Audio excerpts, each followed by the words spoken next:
Hi guys, welcome back to B Flossom. Miracle एक ऐसा 7 letter word that can change life. पर miracles होते हैं क्या एक्चुअल में? ऐसी एक मिराकुलस स्टोरी की बात करते हैं।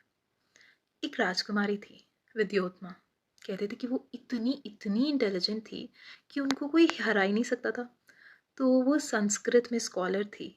शास्त्रार्थ में उनको कोई भी नहीं हरा पाता था।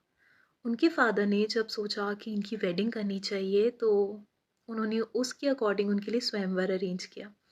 पर विद्योत्मा ने एक शर्त रखी कि मैं उसी से शादी करूंगी जो मुझे शास्त्रार्थ में हरा सकता है। पर सब ये सोचते थे कि उनको डिफीट कर सके ऐसा कोई स्कॉलर, दे डोंट नो कि वो कोई है कि नहीं। सो जब उन्होंने स्वयंवर रखा तो उसमें बहुत बड़े बड़े स्कॉलर्स आए। सब ने उनके शास्त्रार्थ के आंसर्स देने की कोशिश की, बट कोई उनको हरा नहीं पाया। फिर एक गांव में एक बहुत बड़े विद्वान रहते थे। उन तक बात पहुंची तो उनको भी लोगों ने कहा कि आप तो इतने बड़े स्कॉलर हो, आप चाहिए। तो ही वेंट। जब वो वहाँ पे गए तो विद्योत्मा ने उनको हरा दिया। और सिर्फ हराया नहीं, but she insulted him so badly. So वापस जाते हुए भी उनके माइंड में सिर्फ एक थॉट था कि किसी भी तरह मुझे विद्योत्मा से बदला लेना है। जब वो विश्राम के लिए रुके ना, तो उन्हें एक लकड़ी काटने की आवाज़ आती रही बार बार।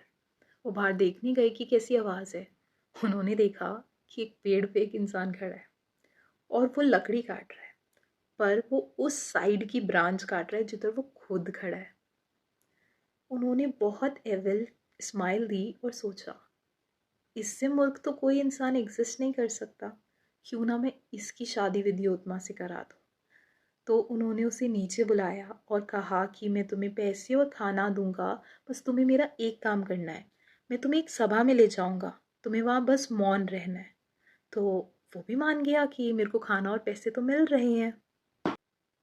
जब सभा में गए तो उन्होंने विद्योत्मा से कहा कि एक बहुत बड़े विद्वान है जिन्हें आज तक कोई नहीं हरा सका है, पर एक दिक्कत है कि इनका मौन व्रत है, तो ये कुछ बोलेंगे नहीं, इसलिए आपको जो भी पूछना है ना, आप इशारों में पूछना। तो विद्योत्मा मान गई उनकी बात। तो जब शास्त्रार्थ शुरू हुआ तो विद्योत्मा ने एक उंगली उठाई। उस मूर्ख ने सोचा कि ये मेरी एक आंख फोड़ना चाहती है, मैं इसकी दोनों आंख फोड़ दूंगा, तो उसने दो उंगली उठाई। उस विद्वान ने पूछा कि आप क्या पूछना चाहती थी। उन्होंने कहा कि मैंने ये कहा कि सृष्टि का मालिक सिर्फ एक है। तो उसने जवाब दिया विद्वान ने कि इन्होंने दो कहा, मतलब सृष्टि सिर्फ एक मालिक से नहीं चलती। सृष्टि को चलाने वाला दोनों होता है, आत्मा और परमात्मा, साकार और निराकार। तो जब दोनों मिलते हैं तभी सृष्टि चलती है। तो सबने एग्री किया, विद्योत्मा ने भी एग्री किया। फिर विद्योत्मा ने दूसरा प्रश्न पूछा, उसने 5 उंगली उठाई। तो उस मूर्ख ने क्या सोचा कि ये मेरे को चांटे मारने को कह रही है, मैं इसे मुक्का मारूंगा, तो उसने मुक्का दिखाया। विद्वान ने फिर विद्योत्मा से पूछा कि आपका प्रश्न क्या था। उसने कहा, मेरा प्रश्न ये था कि धरती 5 तत्व से बनी है। तो विद्वान बोलता है कि ये कहना ये चाहते हैं कि 5 तत्व से पृथ्वी जरूर बनी है, लेकिन जब तक वो एकत्रित ना हो जाए, एक साथ ना हो जाए, तब तक पृथ्वी का कुछ नहीं हो सकता। तो एक एकाग्रता इंपॉर्टेंट है। सबने एग्री किया कि ये भी बात सही है। ऐसे करते करते उनके शास्त्रार्थ हुए और हर शास्त्रार्थ में उन्होंने उसको डिफीट किया। अल्टीमेटली विद्योत्मा की शादी उस मूर्ख से हो जाती है। पर एक दिन विद्योत्मा को पता चल जाता है कि वो मूर्ख है, और उसे इतना गुस्सा आता है कि वो उसे सीढ़ियों से धक्का देके अपने महल से निकाल देती है। और उसको इतना बुरा फील होता है ना, इतना इंसल्टेड फील होता है कि जब वो गिरता है ना, उसे दर्द से ज़्यादा इंसल्ट और गिल्ट होता है। वो बारिश में दौड़ता हुआ एक काली माँ के मंदिर में जाके पहुंचता है। वहाँ पे वो एक संकल्प लेता है कि मैं विद्वान बन के लौटूंगा। वो दृढ़ निश्चय के साथ ये सोचकर काशी चला जाता है। और पता है, वहाँ से लौटने के बाद जब वो वापस महल जाता है और विद्योत्मा से मिलता है, तो वो उसे पूरे पूरे पूरे दिल से एक्सेप्ट करती है और माफ़ी मांगती है। पता है आपको वो मूर्ख इंसान कौन था? द ग्रेट कवि कालिदास। और ये मिराकुलस स्टोरी क्यों है? इसमें मिराकल क्या था? विश्वास, बिलीफ कि वो कर सकते हैं। एक 7 लेटर वर्ड जो ज़िंदगी बदल देता है, वो मिराकल नहीं है, वो है बिलीफ। क्योंकि बिना विश्वास के कोई मिराकल नहीं हो सकता। मिरेकल तभी होता है जब आप किसी चीज़ में बिलीव करते हैं। बट अब पॉइंट ये आता है, हाउ डू यू बिलीव?